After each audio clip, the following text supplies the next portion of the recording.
Jésus pour ma vie, elle est tout. Nous allons lire la parole du Seigneur dans 1 Corinthiens au chapitre 7. Nous lisons le verset 36.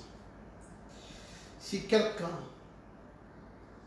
regarde comme déshonorant pour sa fille de dépasser l'âge nubile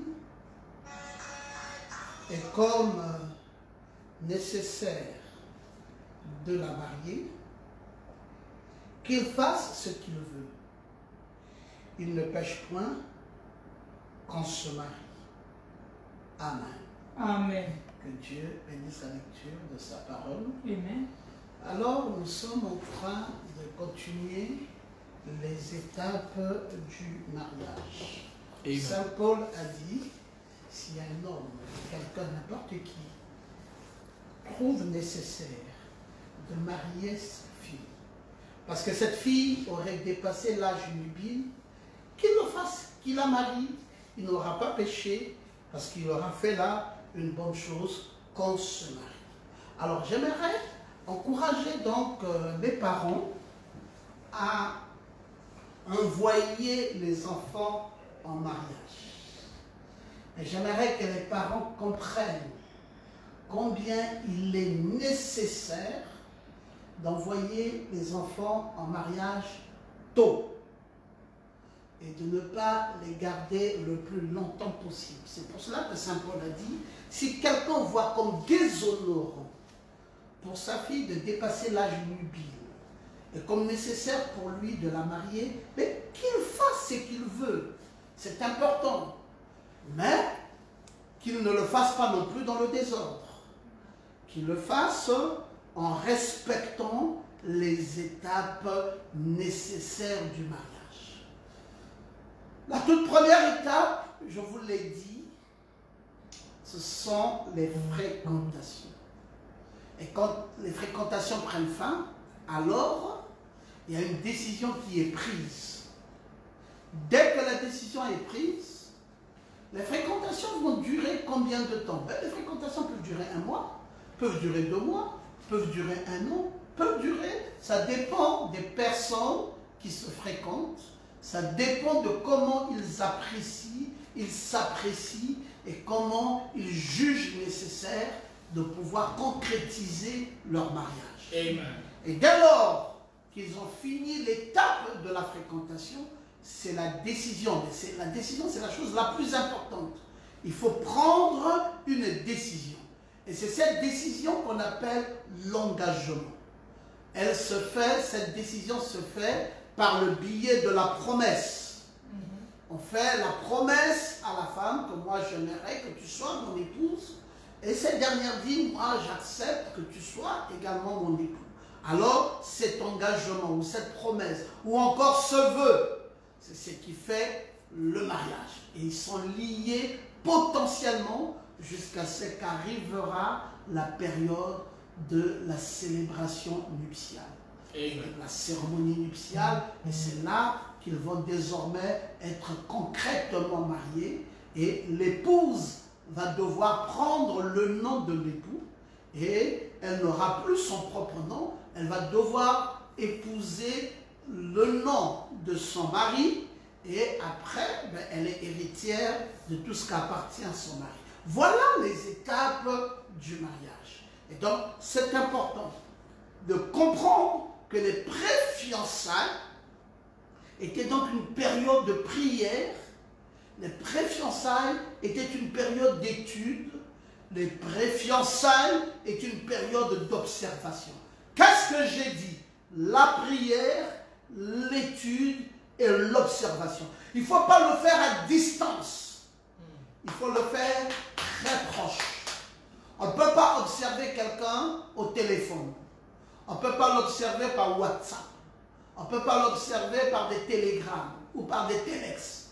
Il faut se rapprocher et être aux côtés de cette dernière pour pouvoir éventuellement étudier son caractère, son comportement. Il faut prendre le temps de parler. Il y a des gens qui veulent faire des pré-fiançailles, enfin je voulais dire, oui, les pré-fiançailles ou les fréquentations, mais qui s'obstinent dans le fait de discuter, dans le fait de parler. C'est la période où l'on parle le plus longtemps possible. Amen. C'est la période où on doit comprendre à fond que veut cet homme, que veut cette femme. On échange mutuellement et profondément. Yes, sir. N'attendez pas à échanger une fois que vous êtes marié, c'est trop tard. Vous avez cette période de fréquentation ou la période de pré-fiançailles pour vous permettre de faire trois choses. La prière, l'étude et l'observation. Vous observez la personne, vous observez sa façon d'être, vous observez même sa façon de manger, vous observez sa façon de se comporter dans la journée, vous observez. Vous savez, j'étais au Cameroun, et au Cameroun, il y a une ethnie là-bas qu'on appelle les Étones. On dit qu'un Étone, dans la journée, il a au moins 30 minutes où une colère, je ne sais pas d'où ça vient, mais ça déclenche. Il a 30 minutes de folie, c'est comme ça qu'on dit là-bas au Cameroun. Il a 30 minutes de colère. Alors, moi j'avais un ami Étone et je voulais un peu vérifier. Je ne parle pas ici des Ewondo parce que les Étones sont les petits. Je ne parle pas ici des Ewondo ou des Boulous. Je parle essentiellement des Étones qui sont, oui, des petits et que nous appelons, nous, au Gabon, les fonds. Les fonds, c'est le groupement des petits. Au Cameroun, ils savent distinguer les fonds. On dit fonds Boulou, fonds Étone, fonds Ewondo. Bon, au Gabon, nous on dit fonds de façon générale. Bien qu'ils ne soient pas toujours fonds de façon générale, mais nous les appelons comme ça. Bref, c'était juste une parenthèse. Alors, là-bas, c'est au moins 5 minutes, je pense, hein, 5 à 10 minutes ou 30 minutes, je ne sais plus trop bien, mais où il y a une colère qui se déclenche, une petite courte folie.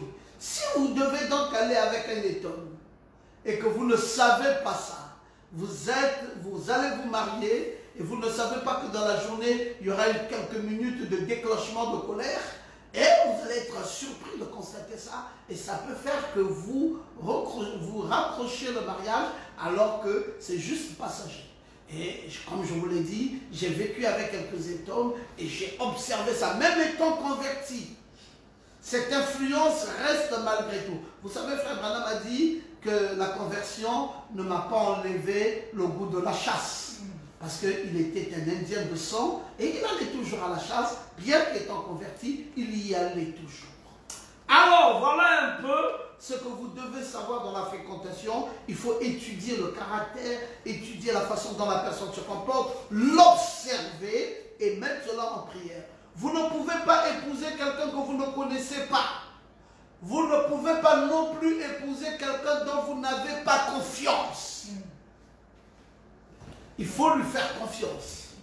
Il faut être certain de lui, être certaine d'elle, et ensuite, vous vous connaissez, vous avez échangé, vous avez quelquefois même habité ensemble. Tout ça est important. Vous avez même quelquefois habité ensemble, quelquefois promené, fait des promenades ensemble, échangé avec d'autres amis, sous d'autres cadres, et ça vous permet de mieux vous connaître, mieux apprécier, mieux voir les comportements. Alors, une question avait été posée. Pourquoi avez-vous épousé votre femme? Vous avez foi en elle? Vous l'avez mise à l'épreuve? Vous l'avez observée? Vous saviez d'où elle venait? Vous savez qui elle était?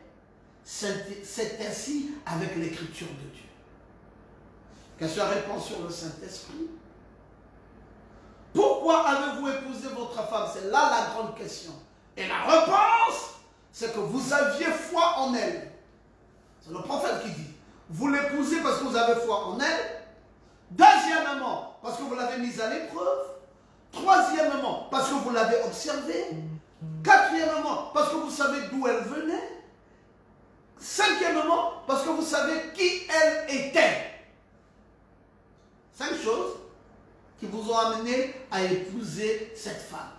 Vous saviez qui elle était, vous savez d'où elle venait, et vous savez, alors vous l'avez mis à l'épreuve et vous l'avez observé.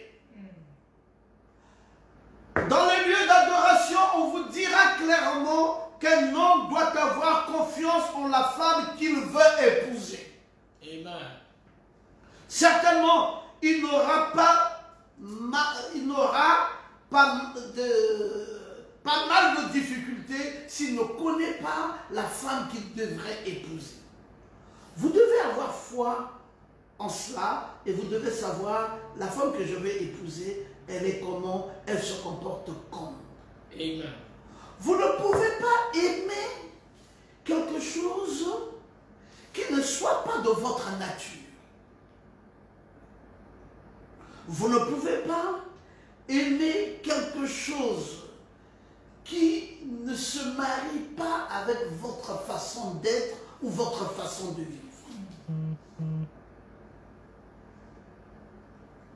Pour marier quelqu'un, vous recherchez, est-ce que cette personne est de la même nature que moi? Vous aimez la prière, la personne n'aime pas la prière. Vous aimez aller à l'église, la personne n'aime pas aller à l'église. Vous n'aimez pas du tout les alcools, la personne aime boire. Vous n'aimez pas sentir la cigarette, mais la personne fume. Comment allez-vous aimer une personne comme ça? Elle n'est pas de votre nature. Vous n'aimez pas boire, elle aime boire. Les gens qui boivent marchent ensemble. Dès que l'homme sort pour dire je m'en vais boire, la femme dit ah je t'accompagne. Et les deux sont piffres d'alcool. C'est leur nature. Dans la maison, l'homme a la cigarette, il fume comme il veut. La femme aussi fume, ça ne dérange personne. Les deux ont les mêmes natures. Mais quand vous êtes de nature différente, comment allez-vous faire pour vous adapter? Quand vous sentez l'odeur de la boisson, vous n'arrivez pas. Vous dégueulez. La cigarette, n'en parlons pas, vous étouffez. Alors comment allez-vous supporter ça? Avez-vous déjà pris, quand d'ailleurs vous avez tous pris déjà l'avion, et vous allez voir qu'on va vous dire dans cet avion, défense de fumée. Ou vous allez dans un restaurant, on vous dit dans ce compartiment de restaurant, interdiction de fumer. On met les cigarettes, on y met des croix. Ça veut dire que les gens qui seront dans ce compartiment-là ne supportent pas l'odeur de la cigarette. C'est pour cela qu'on dit interdiction de fumer dans ce compartiment. Et vous irez dans un autre compartiment et là-bas on vous dit vous pouvez fumer comme vous voulez. Et vous trouverez d'autres fumeurs. Parce que c'est des gens de la même nature. Amen. Ils ont la même nature. Ils font les choses de la même manière. Vous êtes un monsieur, vous n'aimez pas aller en boîte de nuit, vous allez épouser une femme qui adore aller en boîte de nuit. Ça ne marchera pas. Vous êtes un homme, vous aimez les études, vous avez suffisamment étudié, vous allez marier une femme qui ne connaît rien de l'école. Ça ne marchera pas. Vous aurez des échanges, alors vous aurez toujours l'impression de revenir parce qu'elle n'est pas au même diapason que vous. Elle n'arrive pas à cerner les problèmes de la vie tels que vous la cernez parce qu'elle n'a pas suffisamment appris. Alors il y a un décalage de compréhension et chaque fois il y a une mésentente qui va s'installer. Vous êtes quelqu'un qui a vécu en ville et vous allez prendre une femme qui a vécu longtemps au village. Vous aurez des natures différentes. Ça ne va pas, vous n'allez pas vous comprendre. Parce qu'elle ne comprend pas ce que vous dites. Qu'est-ce que tu entends par petit déjeuner? Pour toi, le petit déjeuner, c'est une omelette, c'est des jambons, c'est ceci, c'est cela. Mais pour elle, le petit déjeuner, c'est directement un bouillon et les batimba et tout ça à la table. Amen. Et quand tu lui dis après manioc, elle vient, tu as dit, mais un petit déjeuner. Elle est déjà en train de piler les feuilles de manioc, elle apporte un repas costaud. Tu dis, non, mais le petit déjeuner, je n'ai pas dit le déjeuner. Elle dit, mais c'est ça le petit déjeuner, c'est ce que nous on mange au village le matin. Vous n'avez pas les mêmes modes de vie. Amen. C'est pour ça qu'il faut savoir en tenir compte. Sachez observer la personne, sachez l'étudier et aller plus loin, prier. Amen. Sinon, vous prendrez quelqu'un qui ne partage pas votre nature, votre façon d'être, qui n'a pas votre mode de vie. Et cette personne, et tout le temps que vous allez vivre, vous serez dérangé. Parce que il y a un retard dans la compréhension. Il y a un décalage. La personne ne peut pas cogiter aussitôt que vous cogitez. Parce qu'elle ne comprend pas. Elle ne sait pas analyser les problèmes. Elle est terre à terre. Vous lui dites, bon, écoute, cet habit-là ne se marie pas. Il dit, hey, moi je m'habille comme je comprends. Mais oui, tu veux t'habiller comme tu comprends, sauf que tu seras à ma compagnie. Et donc, c'est moi le compagnon, et quand nous allons partir, ou quand nous allons fonctionner, j'aimerais que tu t'habilles de telle ou telle manière. Et c'est cela, les problèmes qui se posent généralement quand on veut se marier sans avoir tenu compte de la nature de l'un ou de l'autre. On ne s'est pas étudié et on n'a pas vu. Alors, de tels mariages ne sont pas durables. Pourquoi j'en parle? Parce que je suis en train de vous montrer les secrets d'un mariage fort et durable. Amen. Donc il faut tenir compte de ça dès le départ. Vous ne pourriez pas aimer quelque chose qui ne soit pas de votre nature. C'est Frère Branham qui le dit dans le message L'agneau et la colombe. Vous ne pourriez pas aimer quelque chose qui ne soit pas de votre nature. Amen. L'amour doit s'unir à l'amour. Cette personne ne sait pas aimer. Cette personne ne sait pas pardonner. Cette personne ne sait pas sourire. Vous avez des gens comme ça. Vous dites, docteur, c'est vrai ça, qu'il y a des gens qui ne savent pas sourire. Il y a des gens, ils ne sourient jamais. Le matin, il est fâché, jusqu'au soir, il est fâché. Ce n'est pas votre nature. Vous êtes une personne qui aime rire, vous aimez vivre avec les autres, vous aimez blaguer. Il y a des gens qui n'aiment pas du tout blaguer. La moindre petite blague, elle prend ça au premier degré. Amen. Et ça déclenche une colère. Donc, tout ça, il faut étudier la personne. Quand vous voulez faire vos blagues, vous dites non, non, non, allons-y faire vos blagues ailleurs, parce que devant elle ici, là, ça va mal passer. C'est une personne qui n'aime pas les blagues du tout.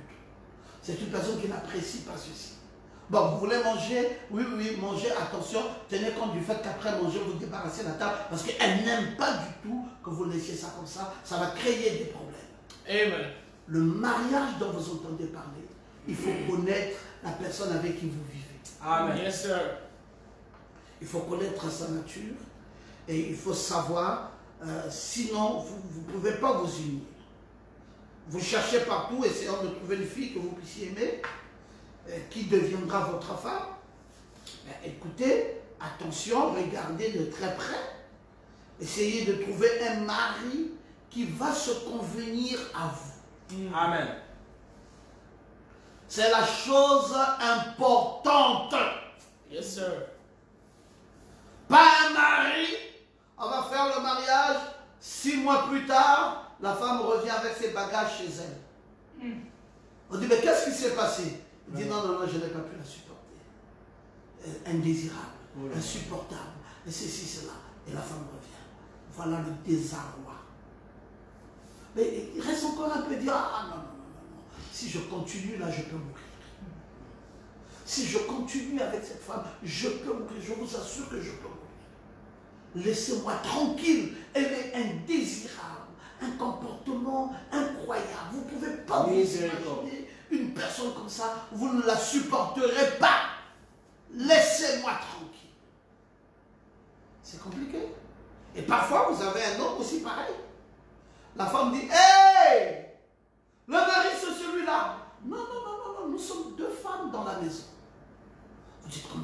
2 femmes comme moi. Il dit, mais parce que vous ne vivez pas avec lui. Laissez-moi vous dire, c'est une femme dans la maison. Seigneur Jésus. Il est là, pointilleux, même dans les petites choses. Il dit, il rentre chez lui, il voit, il cherche. Il dit, mais pourquoi il y a des toiles d'araignée ici? Il dit, mais écoute, en nettoyant, je n'ai pas fait attention qu'il y avait des toiles d'araignée. Ah non, moi je ne peux pas vivre avec une femme qui ne sait pas faire le ménage. Qui tu dis qui ne sait pas faire le ménage? Mais fais le ménage quand même. Alors il faut que tu sortes pour que je fasse mon ménage. Parce que moi, quand je vivais ici seul, mon ménage, ma maison était toujours très propre. Toujours. Amen. On les appelle des maniaques. Yes, sir. Il y a des hommes comme ça qui sont maniaques. Et pour vivre avec eux, c'est extrêmement difficile. Amen. La plupart de tels hommes ne se marient pas vite.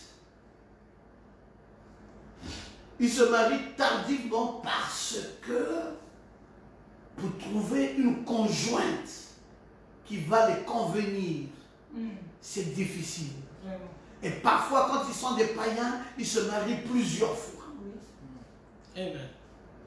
Et quand la femme qui arrive, peut-être la 4e, elle prend le rapport. On lui dit, non, monsieur, là, on ne sait pas si tu vas faire un an. Les femmes ne font jamais un an avec lui. C'est un maniaque. Alors elle dit, bon, moi, je suis venu pas pour sortir. Je connaissais un homme comme ça. Et la femme me dit, non, mais moi, je suis venu. Attends, celles qui sont parties là sont parties. Mais moi, je suis venu là pour rester là. 2 ans, elle était encore là. Je dis, ah ouais, donc c'est vrai. C'est vrai. Parce que les autres ne faisaient même pas un an. Elle en a fait 2 ans. Je dis, ah ouais. Donc vraiment, elle ne s'amuse pas. La 3e année, elle a plié les bagages. Elle dit, votre gars là est coriace. Miséricorde. C'est coriace. C'est difficile de vivre avec lui. Vous voyez, il a le personnage à quel âge? Le personnage au jour d'aujourd'hui, il a 62 ans. Il n'est pas marié. Et il est tranquille avec ça. Il n'est pas gêné du tout. 62 ans, il n'est pas gêné du tout. Il n'est jamais marié. Et quand vous le voyez, il ne donne pas l'air. Hein? Il est toujours coquette, toujours frais et tout ça. Il ne donne pas l'air. C'est le mariage fort et durable. Il faut être sûr d'avoir prié. Amen. Il faut être sûr d'avoir fait une étude de comportement. Il faut être sûr d'avoir observé. Et être sûr que vous avez la même nature. Parce que l'amour va s'unir avec l'amour. Lorsqu'un homme désire se marier, le genre de femme ou de fille, c'est plus qu'au-delà de la beauté physique. Vous devez trouver quelqu'un avec qui vous allez vous unir. Vous voulez que je vous le dise? Vous allez vous unir, et l'âme et le corps. Amen. Quelqu'un qui sera vraiment votre ami. Et une qui sera votre copine. Et vous allez vous unir entièrement et intimement. Amen. Donc quand on voit la femme, quand elles sont en train de rigoler avec le mari, tu crois que c'est des camarades. Tu dis, ah, ça fait combien de temps que vous êtes mariés? Non, mais ça fait beaucoup de temps. Mais vous vous êtes mariés depuis le temps et vous continuez à jouer comme ça. Je dis, non, mais c'est ma femme, c'est ma camarade. C'est mon ami, ma femme, c'est mon amie, c'est ma confidente. C'est vrai ça? Oui, mon mari, c'est mon confident. Je ne fais rien sans lui dire. Je dis, toi, mon mari, c'est mon confident. C'est mon complice. Lui et moi, on est des amis. Amen. Amen. Voilà le mariage durable. Amen. Amen. Quand vous devenez des amis, Amen. Amen. des confidents, Amen. des complices. Amen. Quand vous pouvez parler à longueur de la journée. Je vous raconte une histoire. Oh, ça date. Je peux me retrouver. C'était en 1997. Donc ça date quand même. en 1997. Je reçois une sœur en Christ venant de Brazzaville pour Libreville et en train de continuer son voyage pour les États-Unis. Je la reçois à la maison chez moi. C'est une sœur en Christ. Elle était là, elle était de passage. Son pasteur, qui était un ami à moi, m'a appelé pour me dire si je pouvais l'accueillir. J'ai dit, il n'y a pas de souci. Vu qu'elle est de passage, on l'a accueillie. Mon épouse et moi, nous l'avons reçue chez nous. On avait un téléphone. En 97, c'était des gros téléphones comme ça, qui étaient dans un box. On appelait ça des GSM, mais c'était un GSM dans un box, un grand box comme ça. On mettait le GSM. Et nous avions ce téléphone-là à l'époque à la maison. C'était un téléphone fixe, un GSM mais fixe. Alors, elle est arrivée, bienvenue, sœur et tout ça. Elle dit, est-ce que je peux utiliser le téléphone pour appeler mon fiancé? Elle dit, oui, naturellement, sœur. Nous sommes en Christ, donc ici, tu enfin, ne te gêne pas, appelle ton fiancé. Mais quand l'appel, mon épouse va vous le dire, quand l'appel commençait à 18 h, ça finissait à 6 h du matin. C'est-à-dire, nous sommes à la maison, on dit, viens manger. Il dit, non, si je mange, je viens manger, je vais couper. Non, mais il ne va pas apprécier, il aimerait qu'on continue à parler. Et ben, alors, on continue à parler. On dit, mais viens manger, excuse-moi, dis-lui que bon, c'est juste pour 5 minutes, et après tu vas revenir. Il dit, non, je ne peux pas lui dire ça, ça va pas bien. Et ça rigolait, ça parlait, ça rigolait. Nous, on partait, on dit, bon, mais écoute, la nourriture est sur la table. Hein. Nous, on est allé dormir. On allait dormir, on revenait. Elle était toujours au téléphone. Le matin, on l'attendait au téléphone, elle n'avait jamais mangé. Je dis, mais vous n'êtes pas mariés? Il dit, non, nous ne sommes que dans les fiançailles. Amen. Quelle ferveur, quel amour, quelle attirance. C'est aussi par là que vous pouvez jauger le degré d'amour. Bon, celle avec qui vous parlez, 2 minutes après, elle dit, bon, je suis fatigué, je me vais dormir. Non, mais écoute, ça va, coupe déjà, parce que moi, ça veut dire que il n'y a pas une attirance réelle. Amen. On a parlé à peine 5 minutes, 10 minutes, tu es fatigué. Que l'amour, ça doit bouillonner. C'est-à-dire que c'est une affaire qui bouillonne. Yes, sir.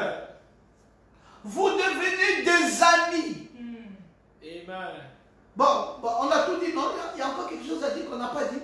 Mais, mais est-ce qu'on cherche les choses à dire quand on est amis? Amen.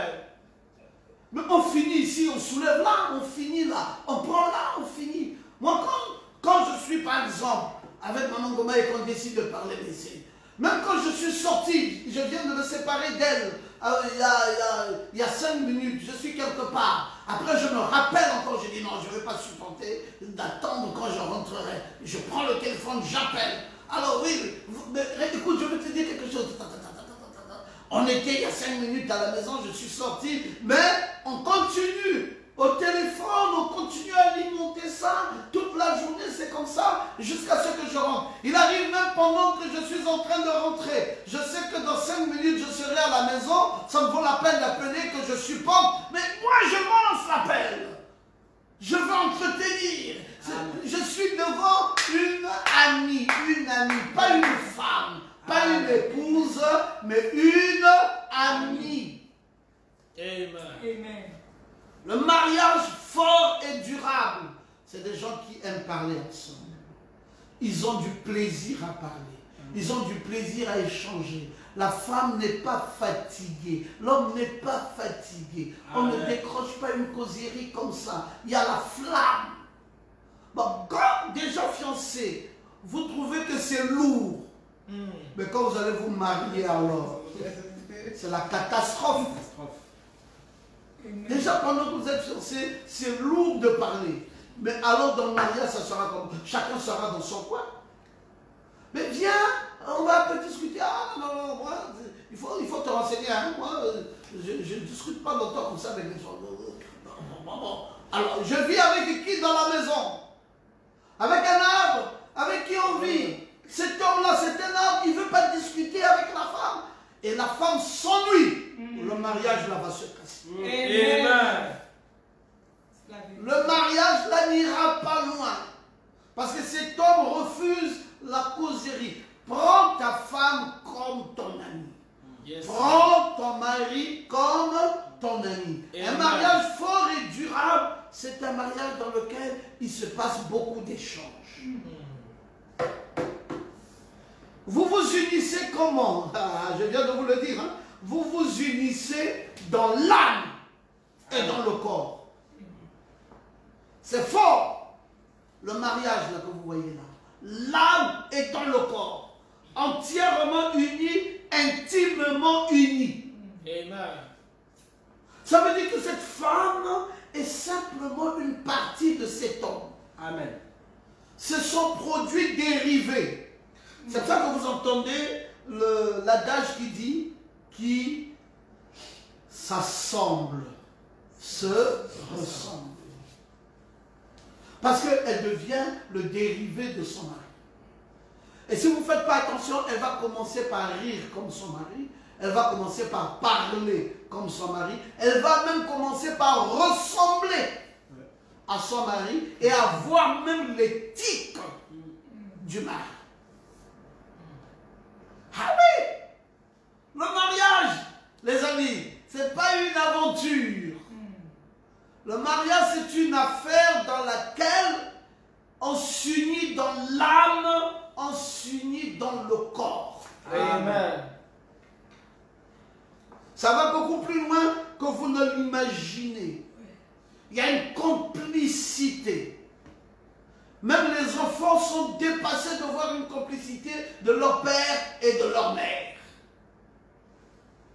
Bon, nous sommes maintenant là, on parle, on rit, on rigole et tout ça avec les enfants. Bon, mais écoutez, laissez-nous un peu rester avec vous, vous aussi. Hein, vous avez eu tout le temps. Dis non, écoutez, laissez-nous encore, il y a quelque chose qu'on doit se dire à la fin là, et puis vous reviendrez. Ça papote à chaque instant. La femme a été prise de la côte de l'homme.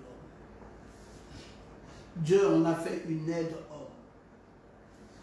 Il a refermé la blessure et il a dit que cet homme et cette femme doivent être unis dans les liens d'amour. Amen. Une femme qui ne devient pas une partie de son mari ne s'est pas encore mariée à cet homme. Amen. Bon, oui, je suis ta femme, d'accord, je suis ta femme. Mais bon, moi, je n'aime pas votre village. Bon, votre tradition là, moi je n'aime pas ça. Donc, si je me marie avec toi, on reste toi et moi, mais le village là, tu mets la croix, ta famille là, tu mets la croix, tes habitudes culturelles là, tu mets la croix. Je crois que cette femme n'est donc pas une partie de cet homme. Amen. Quand tu deviens une partie de ton mari, tu prends les habitudes. Et ça, laissez-moi vous dire ça, c'est un des plus grands secrets du mariage fort et durable. Amen. C'est quand la femme commence à parler même la langue du mari. Une pareille femme, elle crée l'admiration dans sa belle famille. Quand on sait de là où elle vient et elle s'intègre, et dans cette intégration, elle s'est préparée les mets du village de son mari, elle sait parler la langue maternelle de son mari, et elle sait vivre, elle connaît même les habitudes des beaux-parents. Oh, c'est une femme qui n'est pas venue blaguer. Elle n'est pas venue faire par le dos de la cuillère. Elle est vraiment venue en mariage. Nos femmes actuelles, tout ce qui compte pour elles, c'est le mari. Elle n'est pas une partie de cet homme. Connaît rien de cet homme, connaît rien de ses habitudes culturelles, connaît rien dans l'intégration familiale. Elle ne connaît rien. Elle n'est même pas intéressée. Comment tu vas faire asseoir ton mariage? Quand vous commencerez par avoir les enfants, est-ce que tu sais, la première éducation des enfants, ce n'est pas le papa qui donne ça. C'est la maman. Quand vous allez voir, beaucoup d'enfants ne parlent pas la langue de leurs parents, la langue maternelle. Je parle ici de l'ethnie ou du patois. Si vous voyez les enfants ne parlent pas ça, souvent c'est dû à la maman. Parce que elle ne s'imprègne pas de la réalité culturelle de son mari. Et ça fait un raté chez les enfants. Une vraie femme, elle pousse les enfants à parler la langue de leur père. Amen. Dit, regardez dans votre pièce d'identité.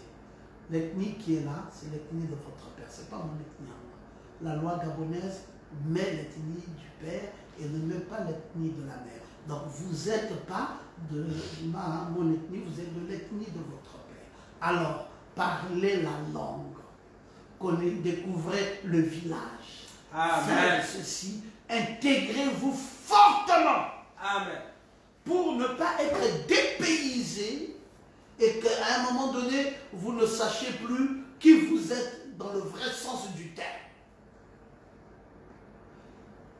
Mariage fort et durable intègre un grand nombre de choses. Amen. Amen. Oh, j'espère que je ne vous fais pas du mal. Hein? J'espère que je vous fais du bien. Amen. Parce que, vous savez, c'est de mon devoir en tant que pasteur de vous enseigner toutes ces choses. Cette femme est une partie de cet homme. Elle est une partie de cet homme, donc vous comprenez bien, elle est une partie de lui. C'est la raison pour laquelle, quand il n'y a pas cette intégration réelle, il y a des problèmes. Et les problèmes graves. Parce que lorsqu'un homme aime une femme, parce qu'elle est jolie, il y aura une fin à cela. Amen. Le saviez-vous? C'est le prophète qui le dit. Hein? Dans le message de parent rédempteur. Il dit lorsqu'un homme aime une femme parce qu'elle est jolie, il dit il y aura une fin à cela. Mais lorsque un homme trouve une femme qu'il aime et il ne sait pas pourquoi il aime, et elle trouve l'homme qu'elle aime, peu importe à quoi il ressemble, il l'aime, elle l'aime, c'est un couple dans la gloire. Amen. Bon, tu l'as marié là, tu vois pas qu'il est vilain? Il est vilain par rapport à qui? Mais il est vilain, il est moche. Non, non, il n'est pas vilain par rapport à moi. Je suis désolé. C'est un bel homme pour moi. Amen. Tu vois pas que cette femme, elle est moche, elle est vilaine. Elle est vilaine par rapport à qui? Elle est vilaine par rapport à vous, mais pas par rapport à moi. Elle est belle pour moi, moi je la trouve bien. Alors, rien d'autre ne peut les séparer.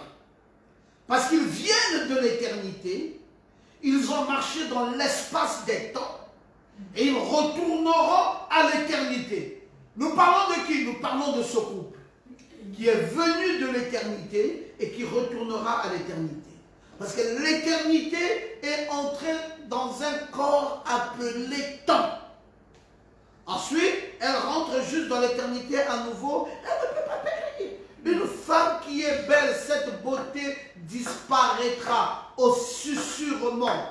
Donnez-lui quelques années et vous verrez si cette beauté tiendra la route. Amen. Surtout que dans la plupart des cas, toutes les beautés de nos femmes d'aujourd'hui sont des beautés travaillées. Amen. Avec des produits chimiques. Oui. Ah, ça a une petite durée de temps.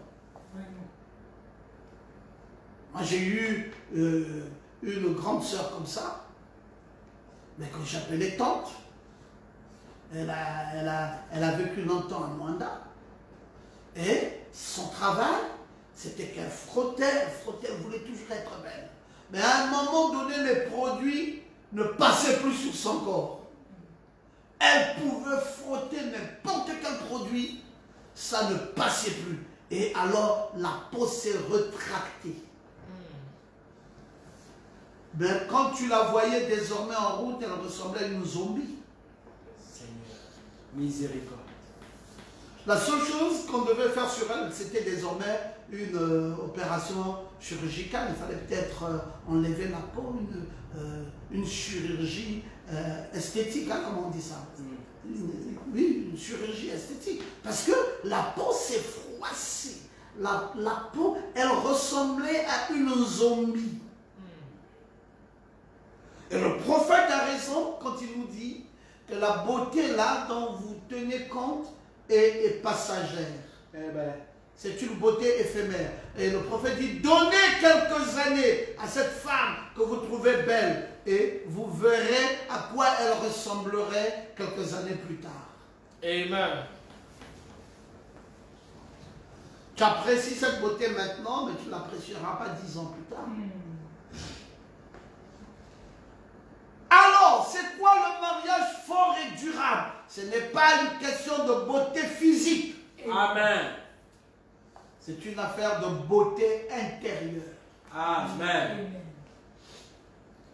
Beauté intérieure. Malheureusement, le diable ne parle pas le langage que je parle ici. Le diable n'aime pas ça. Parce que le diable a orienté les choses de manière à faire des mariages qui se cassent 2-3 ans plus tard. Et c'est lui le spécialiste. Dieu a pris une côte d'Adam, il en a fait une femme appelée Ève. Et il a retiré d'Adam l'esprit féminin et il a placé cet esprit féminin dans la femme. Ce qui fait d'une femme une femme, ce n'est pas seulement ses organes, Amen. mais c'est aussi surtout son esprit. Amen. Vous avez des femmes, l'organe sexuel c'est bien une femme, mais cependant l'esprit c'est un homme. Et c'est là où vous trouvez toute la difficulté dans un foyer. C'est un foyer qui ne va pas prospérer. Parce que cette femme, dans son esprit, elle est un homme. Elle veut diriger. Elle veut commander. Elle veut s'imposer. Elle veut que cet homme se soumette.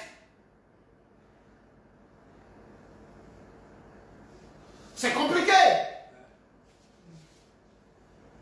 Un jour, j'ai rencontré une sœur qui aimait beaucoup vivre avec des expatriés. Et j'ai demandé à cette sœur, dis-moi un peu, pourquoi toi tu aimes vivre avec des expatriés?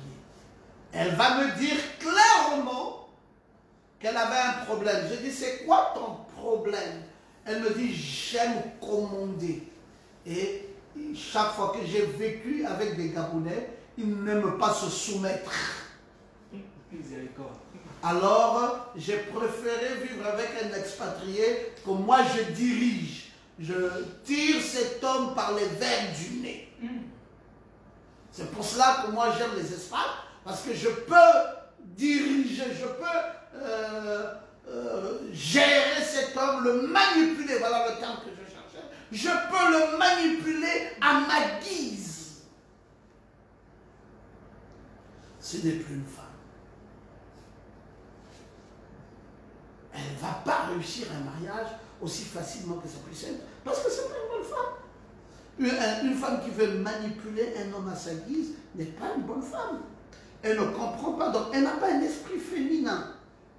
La féminité dont nous parlons ici, c'est le brisement, c'est la tendresse. Amen. C'est la souplesse, voilà le terme, la souplesse. Quand l'homme a parlé 2 mots, elle se tait. Et elle revient avec beaucoup de souplesse. Oh, c'est intéressant de voir une femme Alléluia. qui a de la souplesse. J'ai toujours trouvé que c'est comme l'une des plus belles choses que Dieu peut donner à un homme quand il te donne une femme qui a de la souplesse.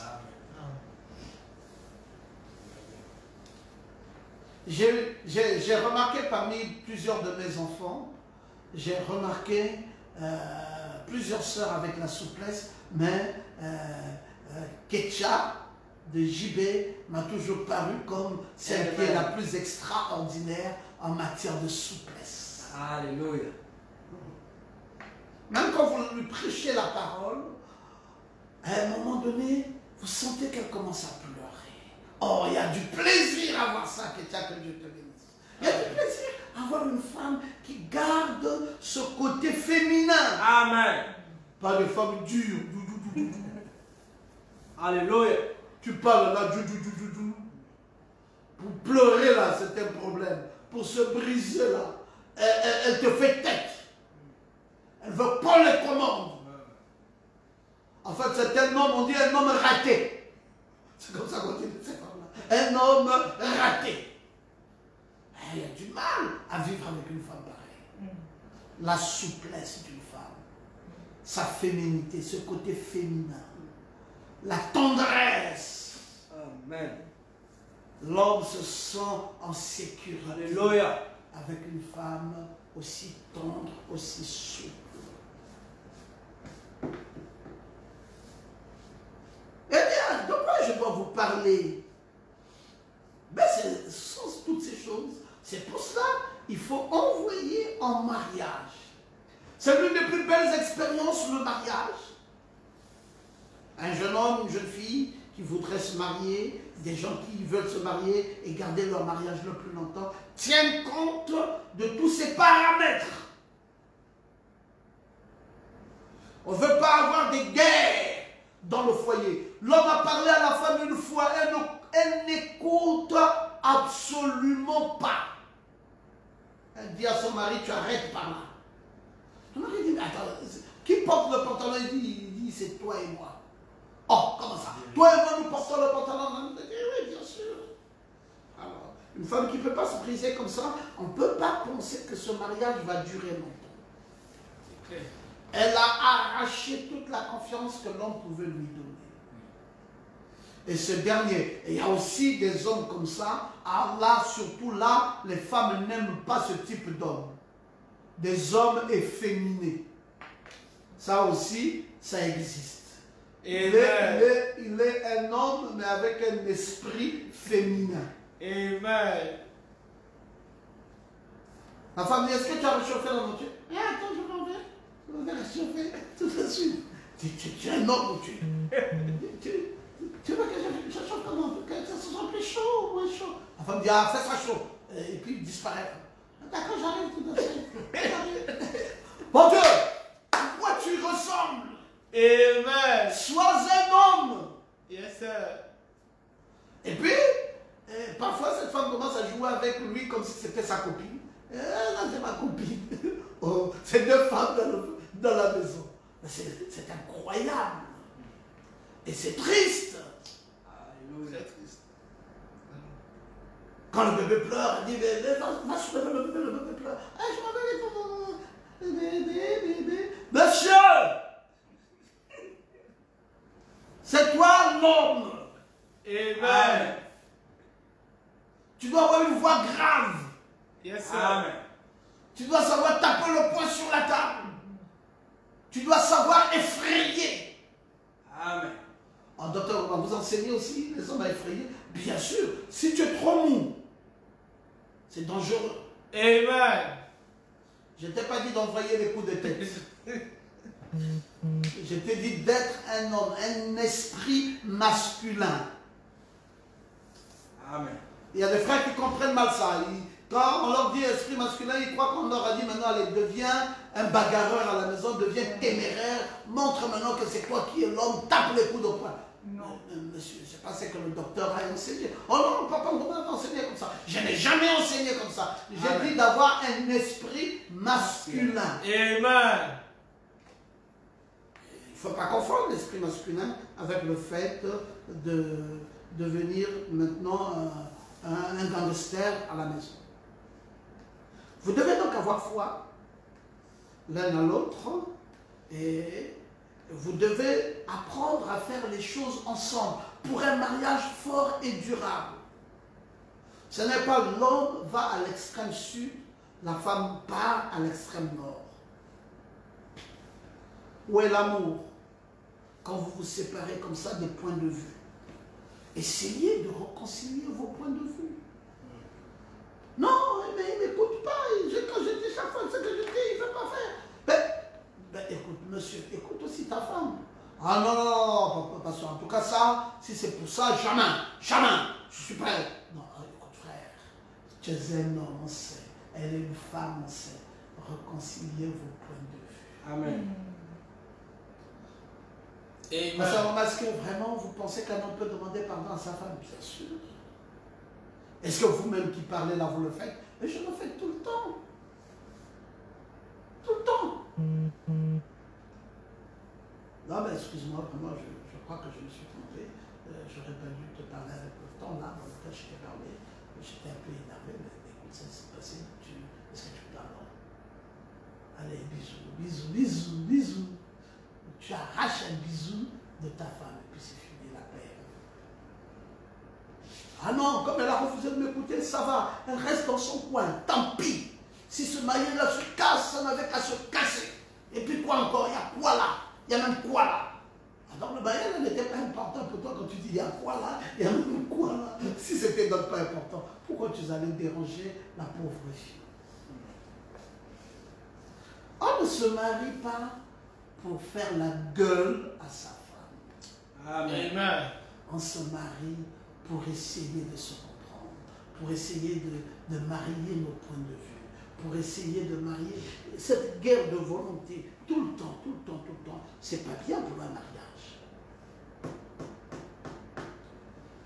Alors, je crois que je suis en train là de vous donner des choses extraordinaires et vous devez savoir désormais comment vous allez gérer ça et de quelle manière vous devez prendre toutes ces belles choses, parce que tout ce que je vous souhaite en vérité, ce n'est qu'un mariage vrai et durable. Amen. Vous n'avez pas le droit de vous comporter comme une personne qui se croit fière de tout. Dans le mariage, il n'y a pas l'orgueil.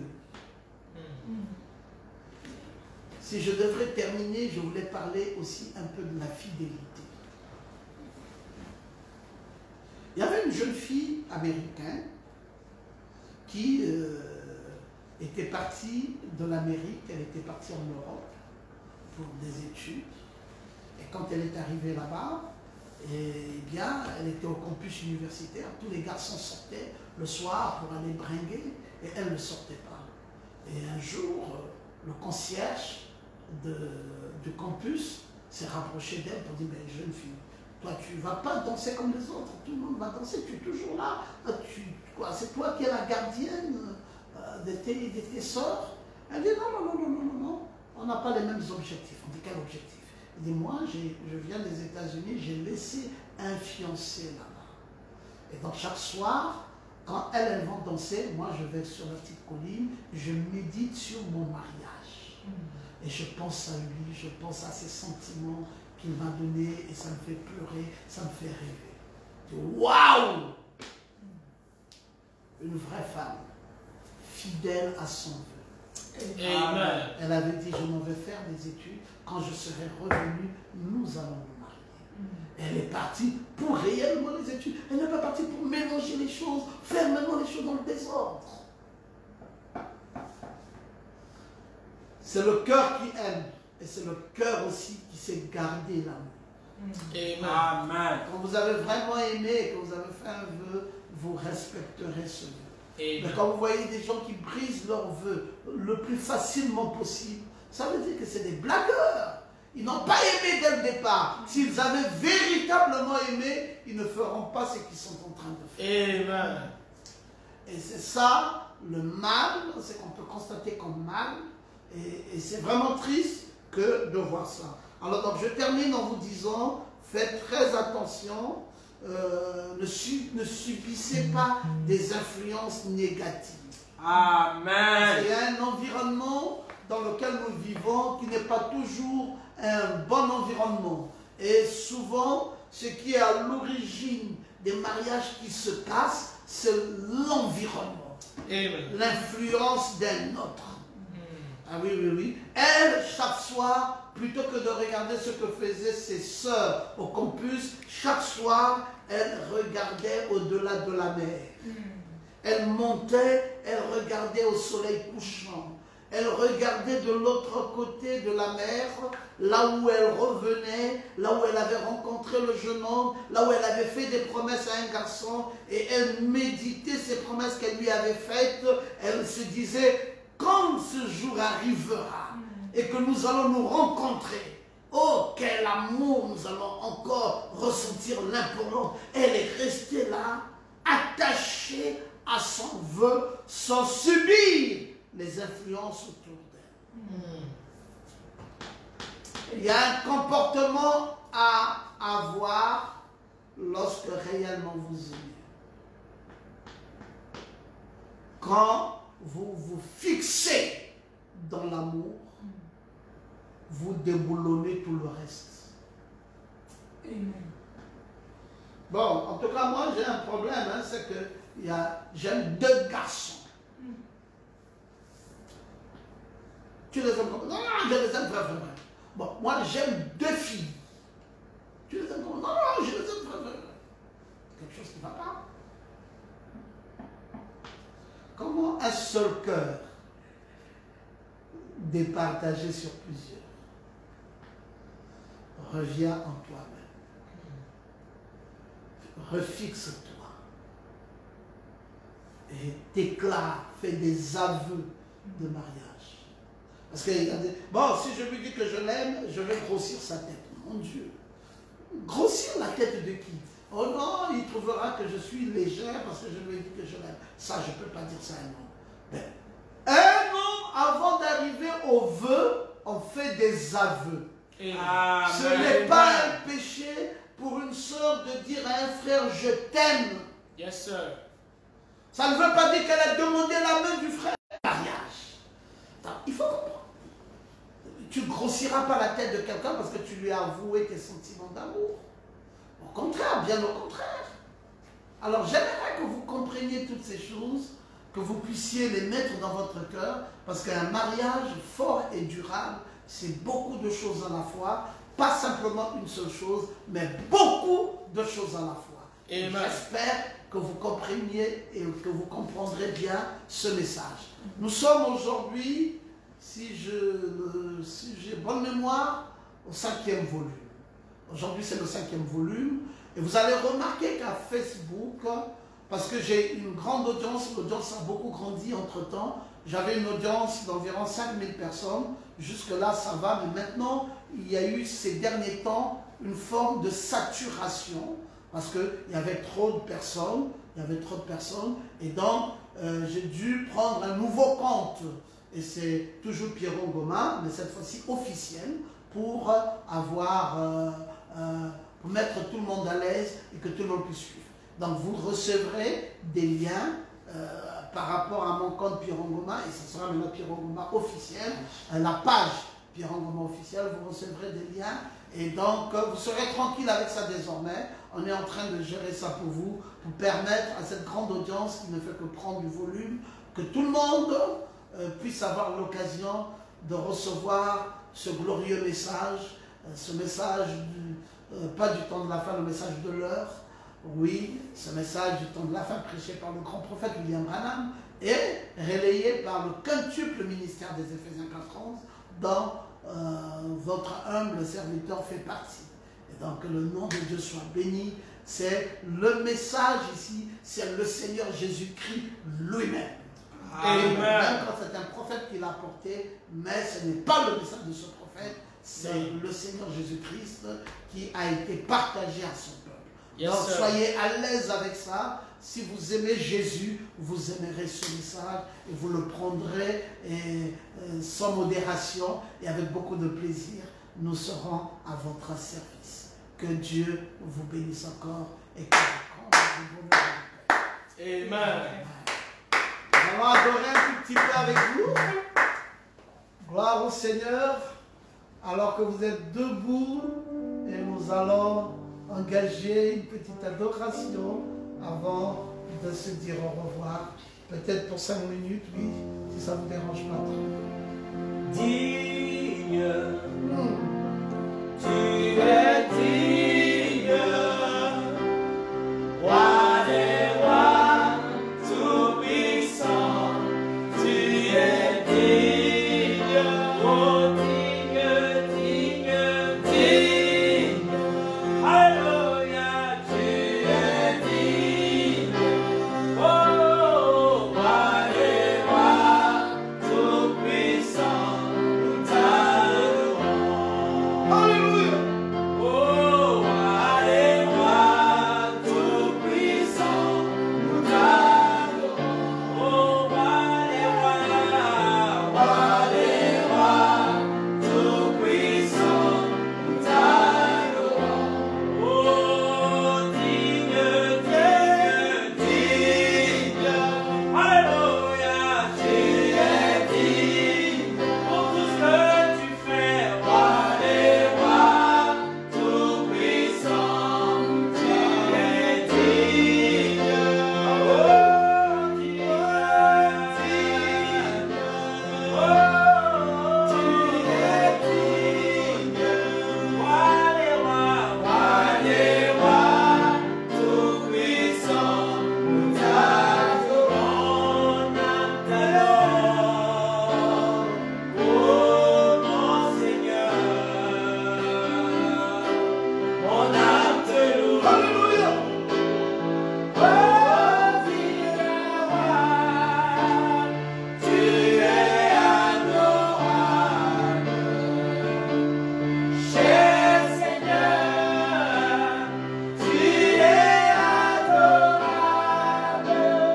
Oh divin roi, tu es adorable. Cher Seigneur, tu es adorable. Oh divin roi, tu le fais du soleil jusqu'à son coucher.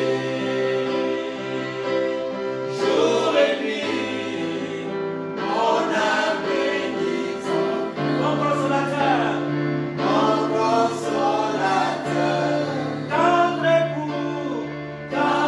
époux, tu es Jésus-Christ, l'époux de mon âme. Nous voulons rendre grâce à Dieu qui nous a ainsi donné l'occasion d'écouter sa parole. Nous voulons que cette parole puisse tomber sur une terre qui n'a pas de pierre, qui n'a pas d'épines, mais une terre fertile et que cela puisse produire du fruit. Bénis tes chers enfants qui nous ont suivis ce soir encore et qui vont suivre par après, qu'ils soient visités dans leur maison et dans leur famille. Et bénis tes serviteurs, bénis Israël, ton peuple, reçois l'honneur et la gloire dans le parfait nom de Jésus-Christ, notre Sauveur. Amen. Shalom.